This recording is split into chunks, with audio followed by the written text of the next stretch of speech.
ఏ బాబు ఇల్రామ్మా ఇల్రా, నీకు 15,000, నీకు 15,000, నీకు 30,000, నీకు 40,000, నీకు 50,000, నీకు 10,000, నీకు 20,000, నీకు 12,000, నీకు 19,000.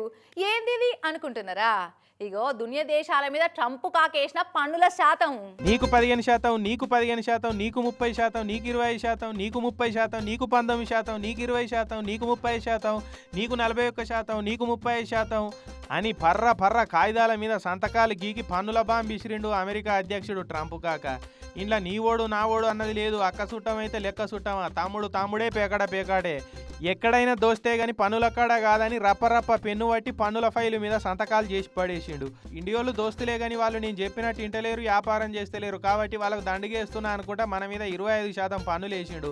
ఉరవిష్క మీద రోకలి బండ పెట్టినట్టు బీకారీ దేశమైన సిరియా మీద 41% పన్ను వేసిండు. స్విట్జర్లాండ్ మీద కూడా 39% వేసిండు. ఇక బొగ్గు కథలు బుర్ర కథలు అసొంటివి చెప్పినప్పుడు మంగళారతి పల్లెంల సందాలు వేస్తారు చూడరి, అవి అట్లనే నోటికి ఎంత వస్తే అంత దేశాల మీద పన్నులు వేసి పడేసిండు.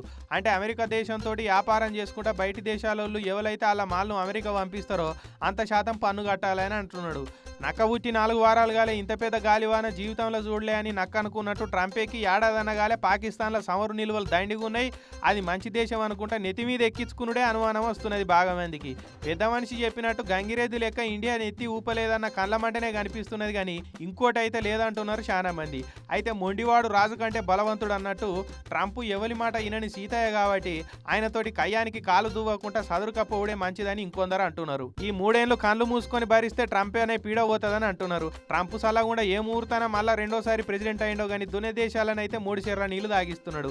ఈ యుద్ధం అయిపోయింది నేనే, వాళ్ళ లొల్లి అయిపోయింది నేనే, ఇలా కొట్లాట అయిపోయింది నేనే, నాకే నోబెల్ శాంతి బహుమతి ఇయ్యాలే అని ఆయననే స్వయం ప్రకటన చేసుకుంటున్నాడు. ఇచ్చేయిరి నోబెల్ ప్రైజ్ ఇచ్చేయిరి అని మనం చెప్పేదాకా మన మీద కోపం చల్లారేటట్లేదు కదా పెద్ద మనిషికి.